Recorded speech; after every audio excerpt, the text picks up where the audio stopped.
Hello, magandang araw kay Raras and Sir Kira. Share ko lang uli yung story ko. Bale, experience ko pa rin to noong taong 2015 matapos akong matanggap bilang isang assistant manager sa isang sikat na supermarket sa lugar namin. Marami na akong na-experience pero hirap pa rin talaga akong maniwala sa mga aswang. Mga taong kumakain ng kapwa-tao. Laging may question mark sa isip ko ang mga bagay na yan. Ewan ko kung bakit. By the way, suki po ulit ito. 2 buwan na akong nagtatrabaho nun sa supermarket na yon. Nung maaya ako ng katrabaho kong si Jacob sa fiesta sa kanila sa darating na weekend. 5 lang daw kaming inaya niya.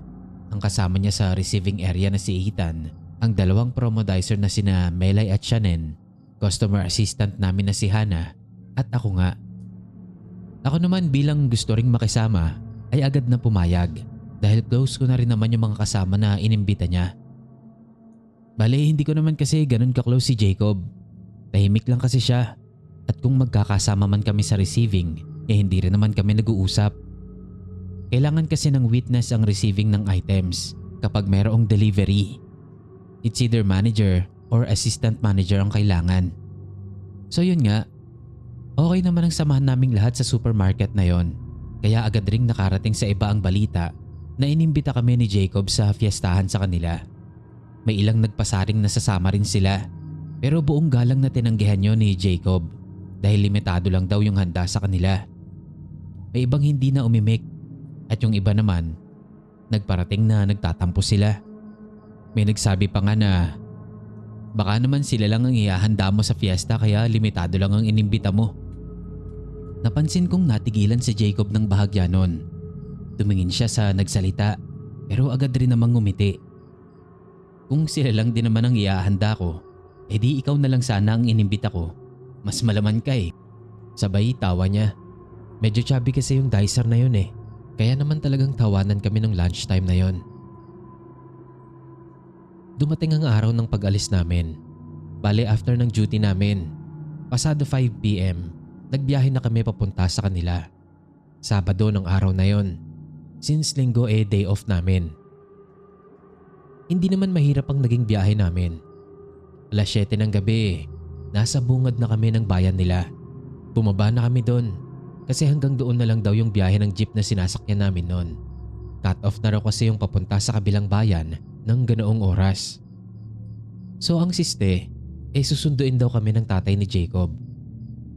At habang naghihintay kami doon, namili na muna si Jacob ng ilan pang mga kakailanganin sa kanila. Naiwan kami noon sa terminal. And since medyo nagugutom na rin ako noon, kumain na rin muna ako. Tinapay lang muna. Ayoko kasing mag-heavy meal kapag nagbabiyahe. So habang kumakain yung 3 pa naming kasama, naglibot-libot muna kami ni Hannah. Sa terminal kasi na yon, marami pang nagtitinda ng ganoong oras. Di nagtagal, napadaan kami sa nagtitinda ng gulay. Naagaw ang atensyon ko ng mga tinda niyang kalamansi. Malalaki kasi yon at mabibintog. Makintab yung pagka-green niya. Paborito ko din yung gawing juice. Kaya naisip kong bumili. Gagawa ako ng kalamansi juice pag uwi ko sa bahay. Manang, ang gaganda naman ng kalamansi nyo. Magkano po kilo? Tanong ko sa tindera. 60 lang ineng. Sagot naman niya habang naglalabas ng plastic at nagtatakal. Sige po, pabili po ako ng 2 kilo. Sabi ko sa tindera. Ang dami naman ma'am. Dadalhin niyo po ba yan sa fiesta? Tanong naman ni Hannah. Napansin kong natigilan yung alin na nagtatakal ng kalamansi. Napatitig siya sa amin. Ineng, sa bilad ang punta nyo? Aniya sa pangalan ng lugar na pupuntahan namin. Sir Kira, sinadya ko pong ibahin yung pangalan ng lugar para na rin po maitago yung pagkakakilanlan namin. Opo. Taga doon po kasi yung katrabaho namin. Isinama niya lang po kami. Sabi niya hanggang linggo raw po yung fiesta doon. Sabi ko na nakangiti pa. Napahawak sa kamay ko si Hannah at sabay kaming tumingin sa ali. Bakit po? Tanong ko na naghihinala na may kababalaghan na naman akong may experience. Sinanyasan niya kami na lumapit sa kanya na ginawa naman namin. Pagkatapos ay may ibinulong siya sa amin. Yung lugar na pupuntahan nyo, lugar yon ng mga aswang. Sabi nung Ali na talagang ikinagulat namin ni Hana. Totoo po? Kung ganun po, uuwi na lang pala kami. Sabi ko, wag. Naisama na kayo dito. Hindi na nila kayo titigilan kung hindi kayo sasama pupunta sa kanila. Hindi ba kayo nagtataka na iilan lang kayong inimbita? Yun ay dahil kayo ang napili. Pinili upang gawing handa o gawing katulad nila. Kung mawawala kayo, alinman sa inyong lahat, ay babalikan nila at hindi nila titigilan hanggat hindi nakukuha upang gawing panghanda nila para sa susunod nilang fiesta. Sabi nung Ali. Kinilabutan ako noon, pero mas naramdaman ko ang pagkatakot ni Hana sa tabi ko. Kaya ang sabi ko sa kanya, huwag siyang mag-alala. Huwag siyang matakot. Ako ang bahala sa kanya. Ito, ilagay nyo sa pagkain at inumin nyo o kahit anumang ibibigay nila sa inyo na panlamang tiyan. Hiniwa ko na para hindi na nila mahalata kesa hahanap ka pa ng kutsilyo sa kanila. Mag-iingat kayo, Ineng. Balikan mo ko kung makakaligtas kayo. Halos mapaiyak na nun si Hana sa takot sa sinabi ng Ali. Maya-maya pa, nakita na namin si Jacob sa di kalayuan. May kausap itong lalaki. Nakita ko din yung 3 kasama namin na sumalubong sa kanila. Sumakay na rin sila sa owner type jeep na malamang ay dala ng tatay ni Jacob na siyang susundo sa amin. Kinausap ko si Hana. Pinatahan ko siya sa pag-iyak. Kinalma ko siya at sinabi kong huwag siyang matakot. Dapat hindi nila mahalata na may alam kami. Dahil sa oras na makatunog sila, baka lalo kaming mapahamak. Agad kong hinila si Hana sa banyo. Doon ko siya kinausap. Hana, tumahan ka na. Kapag nakita ka nilang umiiyak, makakahalata sila. Patay tayo lalo. Basta huminahon ka lang at sundin mo yung sasabihin ko. May laban tayo. Makakaligtas tayo. Agad akong may binunot sa bulsa ng bag ko. Lagi ko kasing bitbit yung ibinigay sa akin ng tiyuhin ko. Eto, pangontra to sa mga aswang. Tinatawanan ko pa to dati pero hindi ko akalaing magagamit ko ngayon. Ito ang magsisilbing gabay at tagapagligtas natin. Basta sumunod ka lang sa gagawin ko, hindi kita ipapahamak. Tumango-tango lang si Hana nun. At para hindi sila makahalata, tinext ko si Hana. Nagpanggap akong boyfriend niya na nakikipag-break sa kanya. Pagkatapos noon ay lumabas na kami ng CR. Lumapit na kami sa mga kasama namin. Napansin agad ni Jacob ang pag-iyak ni Hana. O Hana, napano ka? Tanong nito nung makalapit na kami sa kanila. Nakipag-break sa kanya si Ian. Sabi ko sabay pakita sa kanila nung text na ako mismo ang may gawa.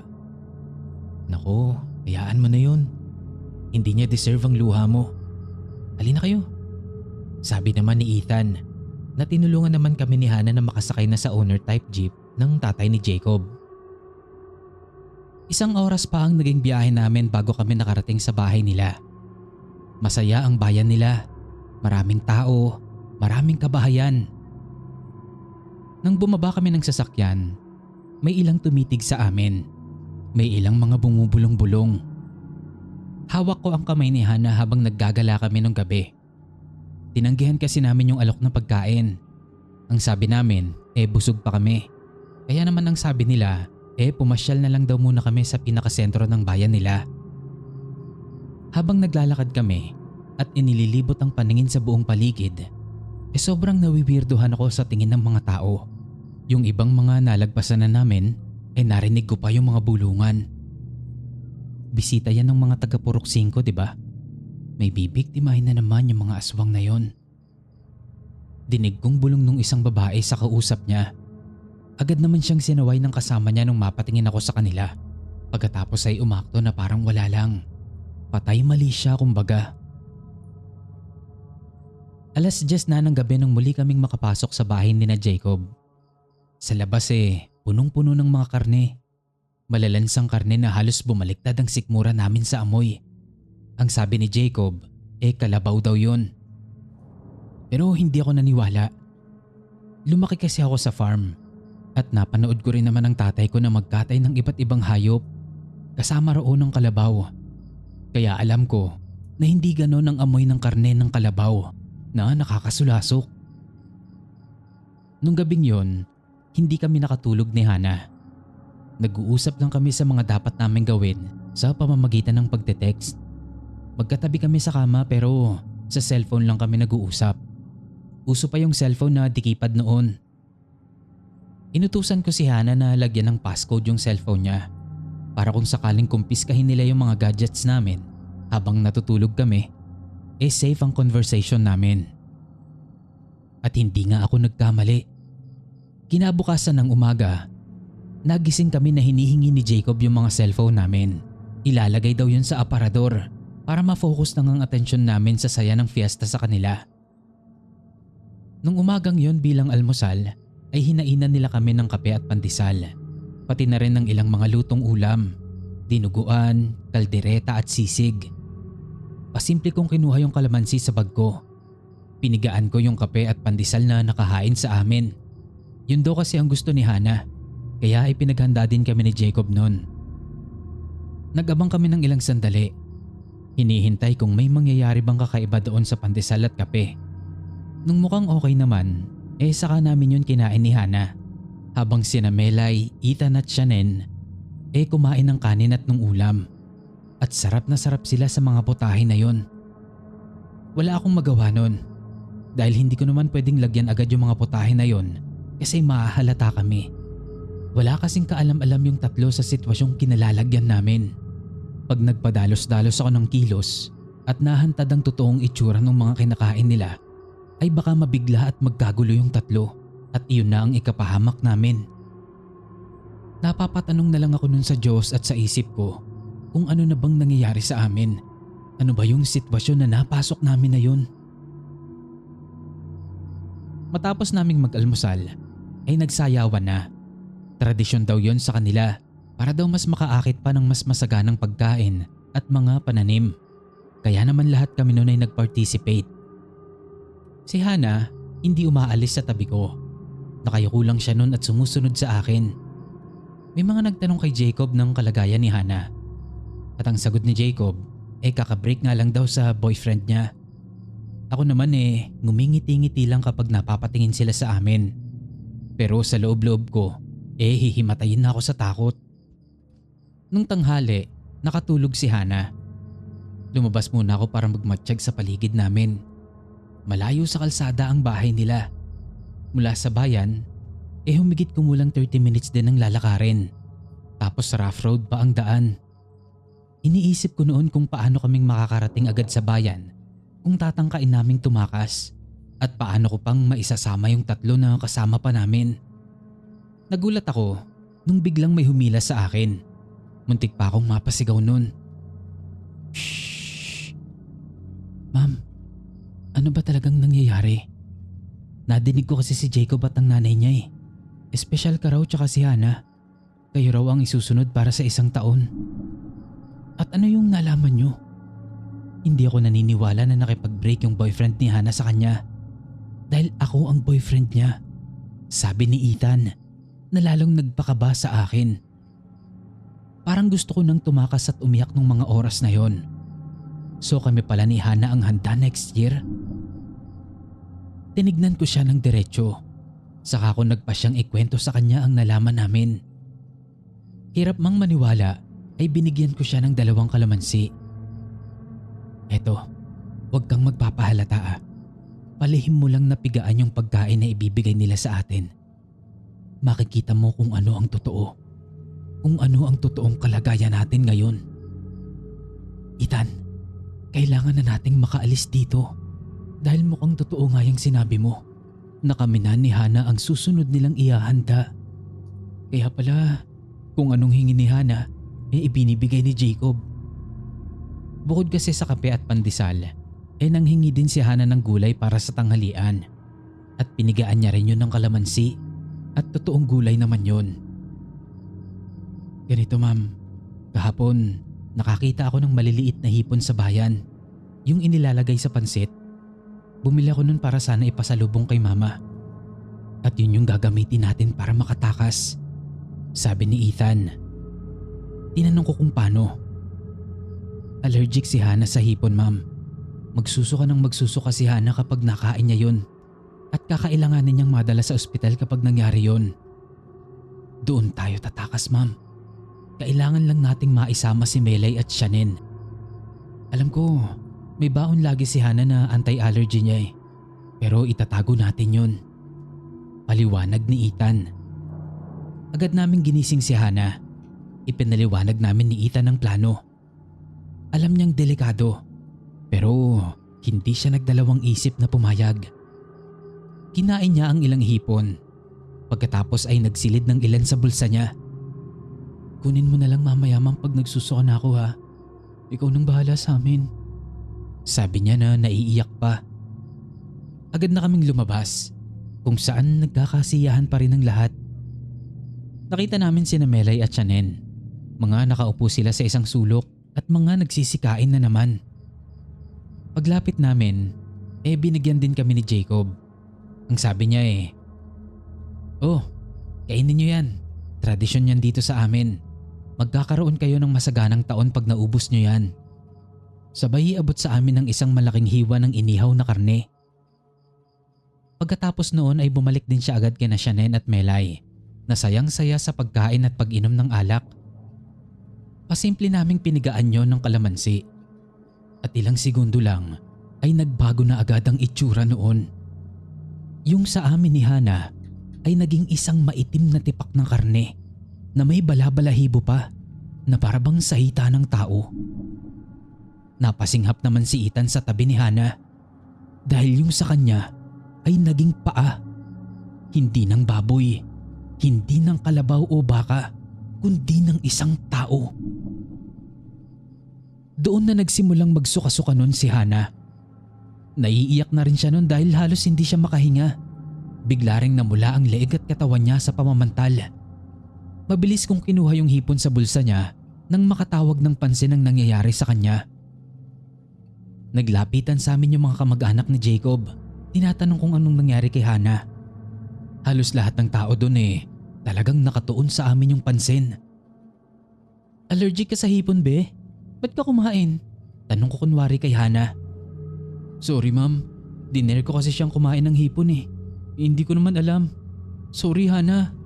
Sabi naman ni Ethan.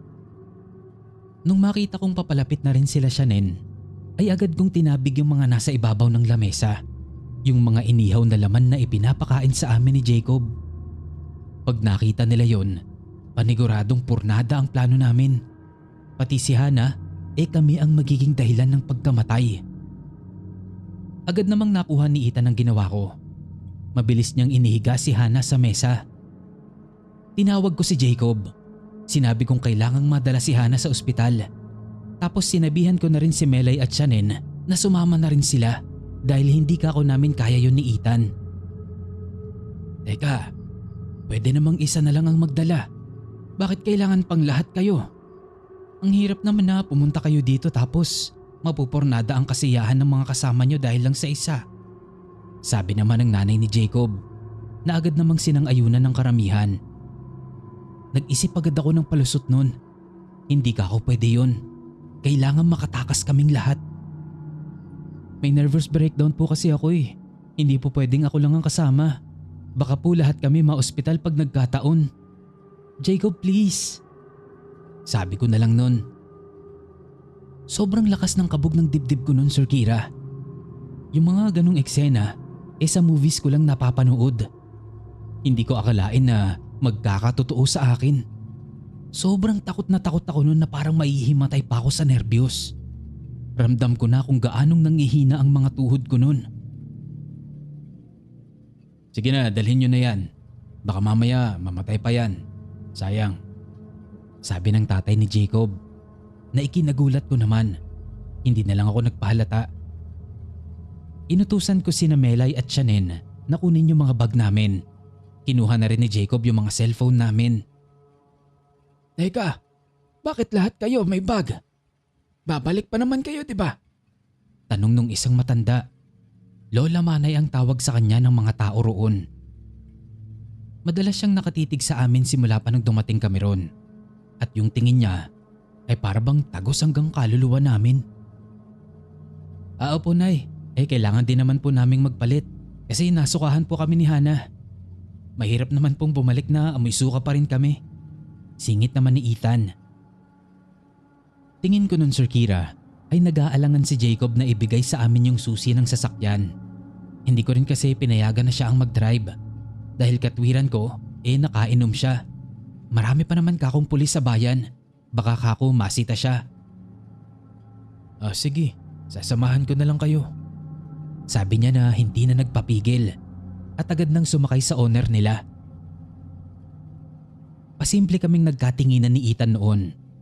Ang plano kasi namin, ibibigay namin kay Hana yung gamot niya habang nasa daan kami papunta sa ospital. Pero paano? Kasama namin yung taong hindi mapagkakatiwalaan. Nasa tabi siya ni Ethan na siyang nagmamaneho noon, habang kaming tatlong mga babae ay nasa likod at pinupunasan ng pawis na si Hana. Sobrang hinang-hina na siya noon dahil kinakapos na siya ng hininga. Si Jacob naman matamang nakatingin sa amin. Kung ibibigay ko kay Hana ang gamot, maaaring makita niya yon at agawin niya kay Ethan ng manubela. Bukod pa doon, nasa gitna kami ng kawalan. Madamo at masukal ang paligid ng dinadaanan namin. Dinig din namin ang mga kaluskusan at ang mga kakaibang tunog sa paligid. Padilim na pa naman nun. 4:30 na ng hapon. Sobrang kabadong-kabado ko nung mga sandaling yun. May 20 minutes pa kaming nagbiyahe. Si Hana, wala nang malay nang makarating kami sa ospital.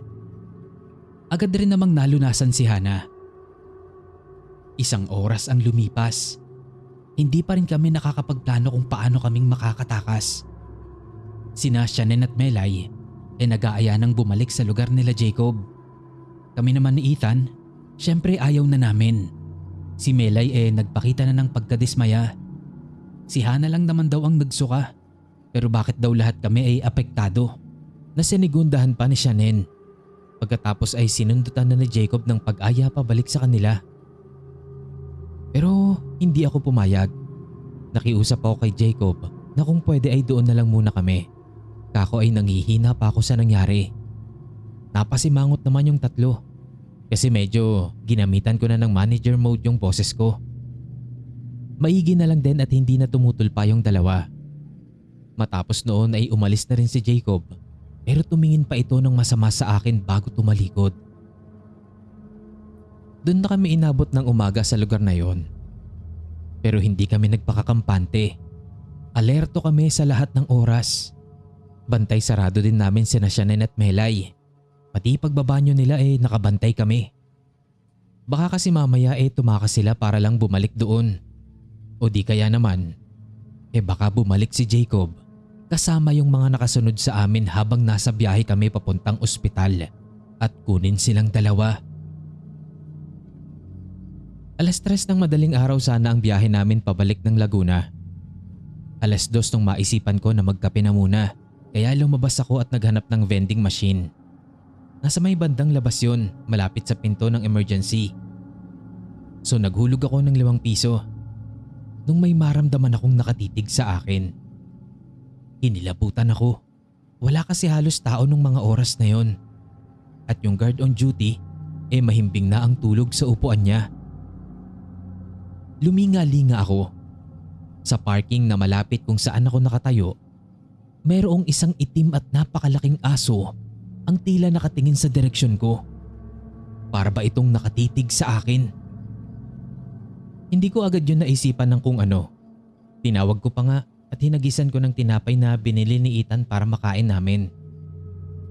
Pero hindi man lang tumindag yung aso sa akin na tatayuan nito. Patuloy lang siya sa pagtitig sa akin. Hanggang sa napansin ko na may ilan pang mga asong nakapaligid sa akin. Pero nanginig ang tuhod ko nang biglang may umangil na aso sa may bandang likod ko. alam ko na ang nangyayari. Kinapa ko agad sa bulsa ng shoulder bag ko yung langis na ibinigay sa akin ni Tio Teban. Yung manggagamot kong tiyuhin. Nandoon yun at ramdam ko ang malakas na paggulo nito na halos tumatapon na sa lagayan nito. Nilakasan ko ang loob ko. Pinilit kong hindi ipakita ang takot na nararamdaman ko noon. Unti-unti nang lumalapit sa akin yung aso. Sa likod niya, nakasunod lang yung iba pang mga aso. Mabilis ko nang kinuha yung langis at saka ko iwinasiwas doon sa aso. Konti lang yung nawisik ko noon. Sigurado ko kasi may takip pa yon. Yung umaapaw lang sa paggulo yung naiwisik ko sa kanya. At doon ko napatunayan na napaka-epektibo pala talaga nitong pangontra. Dahil dumaing ng napakalakas yung asong tinamaan nito. Dahilan para magising yung gwardyang natutulog. Tumayo ito at agad na napatingin sa akin. Tinanong niya kung okay lang daw ba ako at kung anong nangyari. Napansin kong napaatras yung mga aso. Yung iba ay nagtago pa. Yung asong tinamaan ng langis nakaupong umaaring kingking pa din. Naupo ako noon at kinausap ko siya. Akala mo ba maiisahan mo ko? Hindi ako naniniwala sa inyo, pero handa akong lumaban para sa buhay ko. Sigurado akong hahanapin niyo ko, pero binabalaan ko kayo. Ubusan ng lahi ang mangyayari dito. At masasabi ko sa yung wala pang anumang lahi ang umubra sa amin. Lalo pa at pangil at pagyanggaw lang ang kaya niyong gawin. Kung ako sa'yo, umalis ka na. Umalis na kayo ng mga kalahi mo. At wag niyo na akong gagambalain pa kahit kailan o ang kahit na sino man sa amin. Sabi ko dun sa aso, sabay tayo at paurong na lumakad pabalik sa entrance ng emergency. Nakita ko pang nagpulasan yung mga aso palayo nun at nagulat pa ako nung magsalita yung gwardya. Ang tapang mo mama, isang pamilya yan sila. Ilang beses nang tinangka ng marami dito na pigilan sila pero talagang tuloy pa rin sila eh.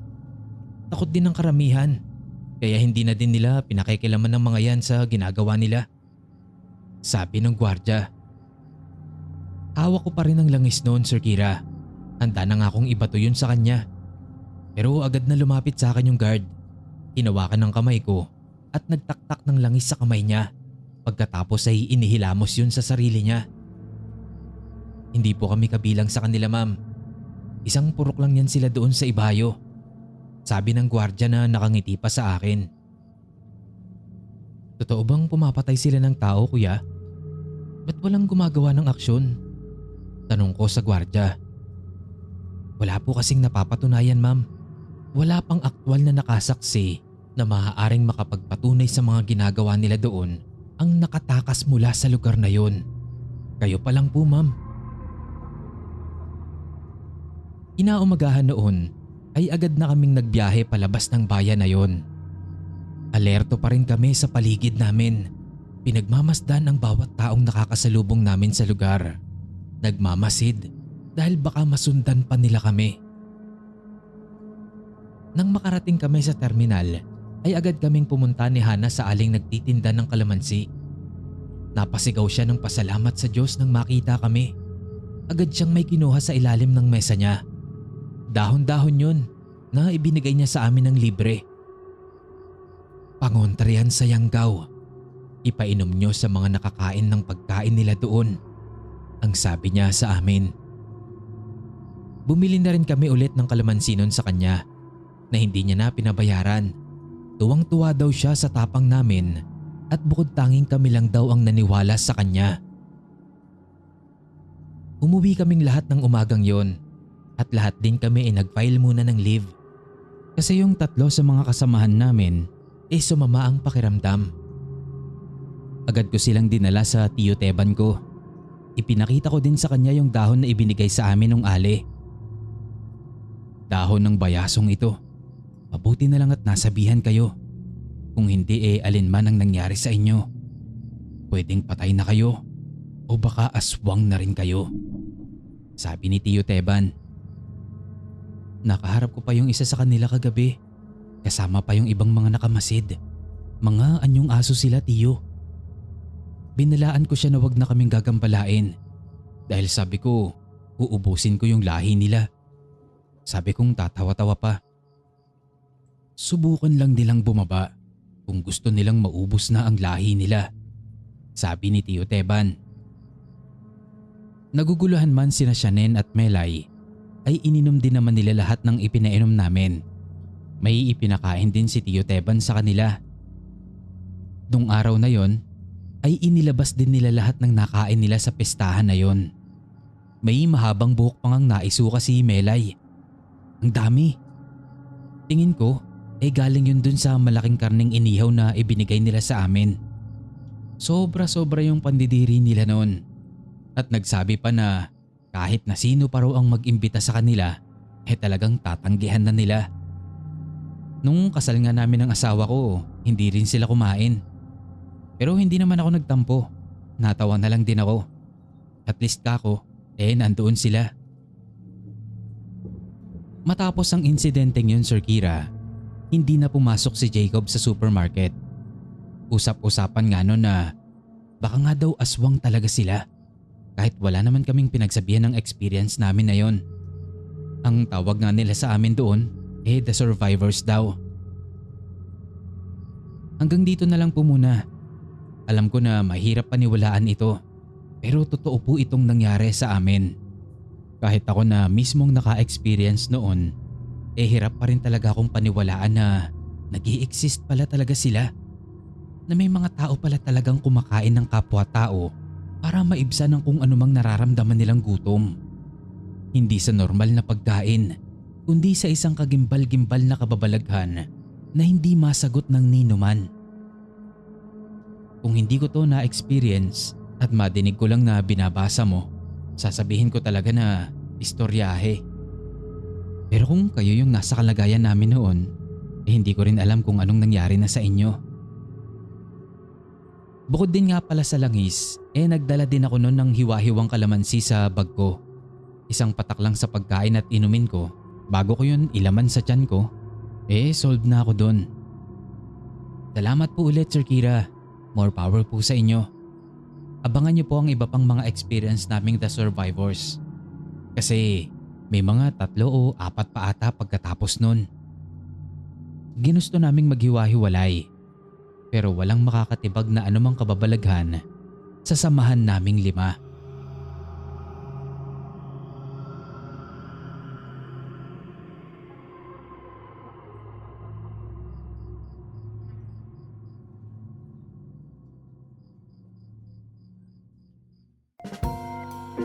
Yo, Kirara, kumusta kayo?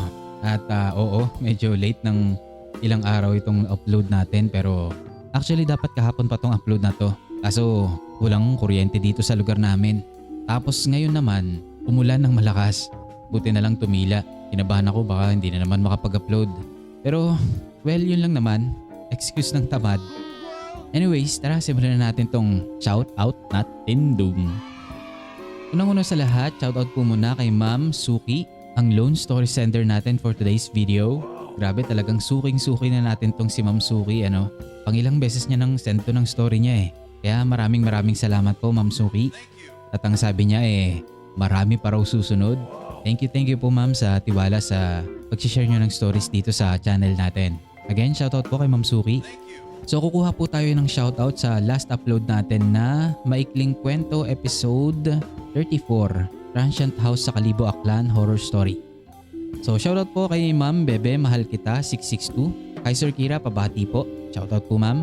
Alam ko si ma'am yung taga Singapore Ingat po tayo dyan palagi ma'am. Kay Joanna Mendez, Divine Sombilia from Malolos, Bulacan. Mary Dashkin, mi daw na taga Kalibo, sabi niya. Tapos may nagtanong sa kanya na si Jinky Lumabaw, saan daw banda yun? May Petra sa airport to Trans House, kita po. Sabi ni Boss RVCA. Ayan yung mga nag-reply sa kanya. Hala, this is my hometown. Missing it so bad. Nasa Davao na kasi ako ngayon Sabi ni Jinky Lumabaw. Jans Borsola, Just Me, HG3MC. Jasmine, yes, nakaka-attract po. Actually, dati akong nakikinig ng horror stories kasama na tong channel na to. I stopped kasi may mga nararamdaman ako. Such as may shadow na dumadaan sa likod ko. Pero walang tao and mag-isa lang ako. May physical touch na nga din eh. Like biglang natapik sa akin. Kakabalik ko lang dito netong week lang. True, pero ito ang first time naming mag-ina. Nababalance naman namin. Sabi naman ni Ma'am Mylene Rosario. Tapos ang sabi naman ni Danikite, tama ba yun? True, kaya mag-earphone kayo kapag nakikinig kayo. Yun pala yung technique. Mag-earphone kayo para hindi nagmamanifest sa sa bahay nyo o sa kung saang lugar man kayo. New listener po, sabi ni Boss Roldan de Rojas. Welcome po sa channel ng Tamad na si Kira, boss. Sana ma-enjoy nyo po rito. Bulong sa gabi, sana raw dumami rin ang nanonood sa kanya. Dadami yan, boss, basta tuloy-tuloy lang. Good eve, Kuya Kira, sabi ni Boss Jeffrey de Guzman. Hoy, kuya ka dyan. Angel Sayer, thank you sa another upload, Sir Kira. Sana maka-experience din ma-shoutout mo. Galing po ako sa Ambar, napasubscribe ako sa iyo last January lang. Uy, thank you po. Siya daw si Angel Reyes ng Dagupan, Pangasinan. Shoutout po dyan sa mga taga Dagupan, Pangasinan. Sabi din niya to Sender Jasmine, yes po, according to my husband, nakaka-attract ng entity. Lalo na yung mga bad spirit ang pakikinig at panonood ng horror stories and movies. Kaya nga panay siya bilin sa akin na baka daw kakapanood at kakakinig ko magbukas na bigla yung third eye ko. Siya kasi mula pagkabata, open na, nag-close na lang nung naaksidente siya. Sabi pa niya, may tendency pa daw na kapag nanonood ka ng sapi, maaaring ikaw din mismo ay masapian or yung multo na nakita mo sa movie, makita mo mismo ng personal. Parang ganon. May ganon? That's amazement. Ito pa. For me naman, tinitigil ko panonood o pakikinig kapag alam ko o ramdam ko na yung pinakikinggan ko o pinanonood ko masyadong mataas yung negative vibe. Tipong feeling ko nasa likod ko na yung nasa story. Pero most of the time naman natatapos ko naman yung pinapanood o yung pinakikinggan ko. Kasi di ko masyadong pinagtutuunan ng pansin yung bad energy. Para bang na-immune na ako, kaya madalas nakakatulugan ko na lang talaga yung pakikinig ng horror stories. Ang payo ko na lang sa'yo, mag-pray ka palagi kay Lord. Huwag mong hayaan na lukubin ka ng bad energy. Kumbaga makinig ka lang for knowledge na rin. Para next time, may ideas ka na sa mga dapat mong gawin. Yun lang, God bless. Yan sabi po ni Ma'am Angel Reyes. Thank you po sa mahabang comment, ma'am. I love that comment. Sabi naman ni Shuriman's Legacy 8729, sa sender na nagtatanong kung nakaka-attract ba yung pakikinig ng horror stories. Yes, nakaka-attract ng negative energy. Matagal na akong nakikinig pero sanay na ako. Kasi kahit before pa ako nag-start makinig ng horror stories, maraming paranormal experiences na ako. Yung pakikinig at panonood, minsan nagmamanifest yun. Pero depende rin kung paano mo i-handle yan. Kasi yung paranormal, nasa paligid lang talaga yan. At alam kung anong ginagawa mo. So kung anong iniisip mo at mukhang mas natatakot ka, dun pala sila lalong nagmamanifest or magpaparamdam. Shadow figure, mabigat na atmosphere, or even physical touch. Pwede ding sleep paralysis. So kung makikinig ka, okay lang yan pero huwag kang masyadong mag-overthink. Again, depende na yan kung gusto mong magparamdam sila sa'yo. Kasi nandyan lang talaga sila sa paligid. Marami daw paranormal experiences si Sir. Baka naman Sir, ginigstories.official@gmail.com. Thank you. Binto Kalibo nung 2025. We booked Kalibo instead of Katiklan. I feel like yung driver namin was aswang, but he's been nice and decent. Basta, hindi ko ma-explain through writing. I just know that something was off. Sabi yan ni C. Gail.001. Talaga? Paanong how? Baka pwede mong isend yan, boss. Kwento ka naman. Hello Sir Kira at mga Kirara, long time no comment. Tamang kinig lang while at work. Sabi ni Ma'am Rowena Tabola, Esten Mayaten, Lenny Abalahon, BT Chilante. Hello Sir Kira, pa-shoutout po. Your silent listener and subscriber since 2020. Thank you po. Pero sana sa mga nagpapa-shoutout dahil ganito na yung format ng naming ni YouTube, pakilagay nyo na lang din po yung pangalan na pinapa-shoutout nyo, yung real name nyo, ganyan. O pwede rin hindi kung ayaw nyo naman. Junelyn Talaga. Sabi ni Ma'am Mary Grace Montero, kung mabasa mo man to, sender, try mo maglagay ng walis tintin. Tintin? Hindi ba tingting yun, ma'am? Sa amin kasi walis tingting na nakabaliktad sa likod o gilid ng pintuan nyo. Kasi ako ganun din, mahilig makinig ng horror story o manood. Minsan kasi sa gilid ng mata mo, may makikita ka at mararamdaman. Pero di naman sila nangaano. Simula kasi nang naglagay ako ng walis tintin na 3 piraso na nakabaliktad, nag-aliwalas na ang bahay namin. Yun lang po. Yun So ganun pa lang dapat gawin. Paglagay tayo ng walis tintin, pang taboy ng bad energy. Thank you po sa advice, Ma'am Mary Grace. MC 1029, pa-shoutout po Sir Kira. Sabi ni Boss Lord Seshumaru, babae daw siya. So Ma'am, Lord Seshumaru, sana nilagay mo na yung pangalan mo, no? Grabe yung picture, ang creepy. By the way, pa-shoutout naman ako Boss Kira sa next upload mo. Si Ruru Fernando nga pala ito, ang silent listener mo dito sa South Korea. Oh, nga sa'yo! Ay, samida! Ayun pala yun, Gamsahamida. Kala ko ano yun, Kamsamida. Kanya? Anyo. Ingat po palagi dyan, Boss Ruru, ano? Balita ko, medyo hindi raw maganda ang treatment sa mga Pinoy dyan. Sana lang maganda yung environment mo dyan, tsaka maganda yung pakasama sa'yo ng mga kasama mo dyan. Sabi ni Boss, 6 Minute Man, pag kay Kira ako nakikinig sa gabi, hindi pa dumarating sa nakakatakot na part eh. Tulog na ako agad. Baliktad tayo, Jasmine. Ganun na, Boss? Maganda pala akong pampatulog, ano? Nabagay ako rin eh. Kapag nag-e-edit ako, inaantok ako sa boses ko eh. Boss Kira, pa-shoutout ako. Happy birthday sa panganay kong anak na si Ate Chacha. Sabi yan ni Ma'am Michelle Gutierrez. Shoutout po ma'am at sa anak mong si Ate Chacha. Pag pinakikinggan kita gamit ang earphones, may chills lagi. Kakakilabot classic. Love it. Klase. Sabi niya no. So happy birthday po sa panganay na anak ni Ma'am Michelle na si Ate Chacha. Sabi naman ni Boss Leon Esk Mascara, hindi sa pakikinig yon. 1 year na din akong nakikinig at wala naman akong nararamdaman dito sa bahay. This school break, ako lang mag-isa sa bahay since nasa mother ko yung family ko. And I have experience with ghosts on our old houses. Pero dito wala. Based on my experience, ang nakaka-attract ng entities ay bulaklak ng patay, lumang gamit and orasyon, at pagwapo at mabango ka. Oh, meron palang multo sa bahay namin. Oh, talaga? Kaya pala ang daming multo dito sa amin. May akong nararamdamang joke lang. Sana wala po.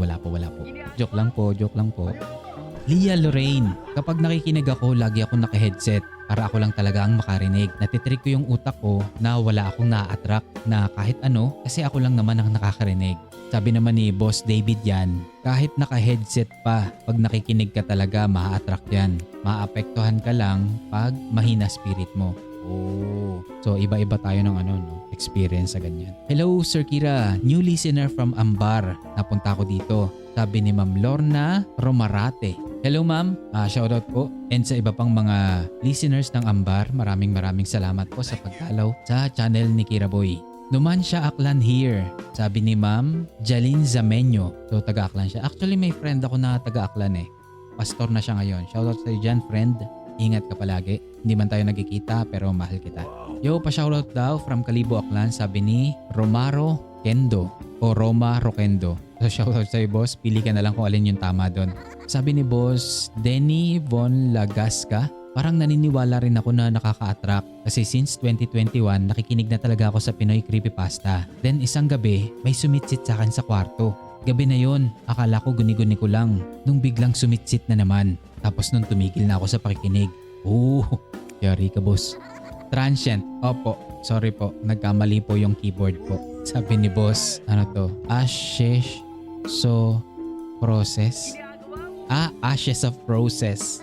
Kala mo hindi ko maano yun Sabi pa niya, depende din sa nakikinig. Kung mahina ang dungan mo, madami kang maa-attract na negative energies o elementals o malignant beings mula sa pinanunood o pinakikinggan mo. So ibig sabihin ako malakas yung dungan ko no? Kasi ako hindi ko lang pinakikinggan binabasa at ikinukwento ko pa nang malakas ha. So yeah, buti na lang malakas ang dungan ko. Siin Baeyara sa Kalibo, do sambato nga may Red Doors Hotel, hi sa Iping It.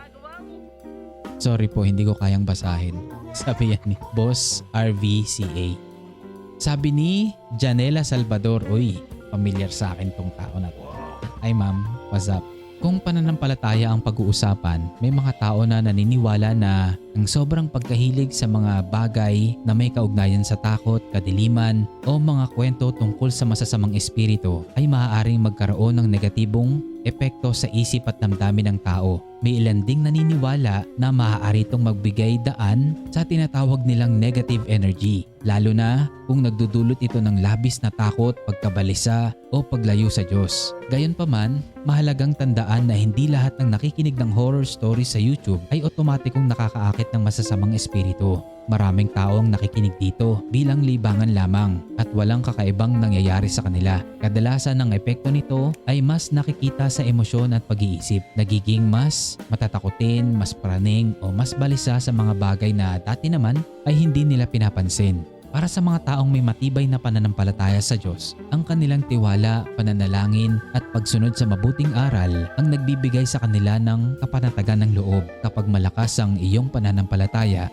hindi ka basta-bastang nadadala ng takot dahil alam mong ang Diyos ang iyong kanlungan at gabay. Sa halip na mag-focus sa pangamba, mas piliin mong magtiwala sa kanyang kapangyarihan at pag-iingat.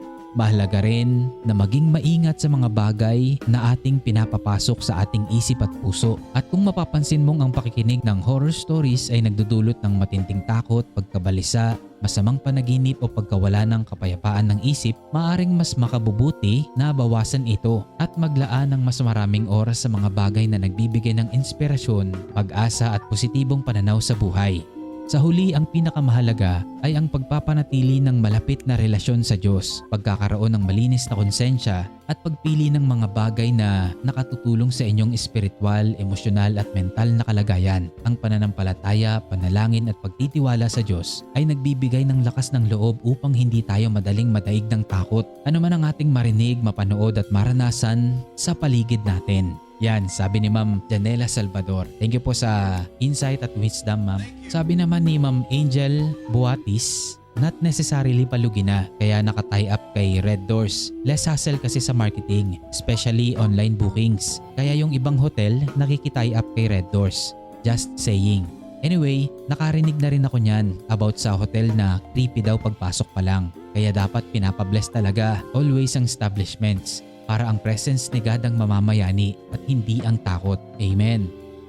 So yun lang po Next time, dito naman sa video na to tayo kukuha ng mga pa-shoutout. At yun, bago tayo matapos, kung birthday mo ngayon, happy birthday sa'yo. Shoutout nga pala sa pinsan ko na si Vash, happy birthday. Medyo late na pero sana naging happy ka sa celebration ng birthday mo. Happy birthday ulit. Kumusta pala kay La Mami, kay Nanay at kay Ate Vian at kay Tito Verge. Shoutout po, ingat po kayo palagi. So yun, kung may sineselebrate ka ngayon, congratulations. At kung may hinihintay ka naman, good luck po.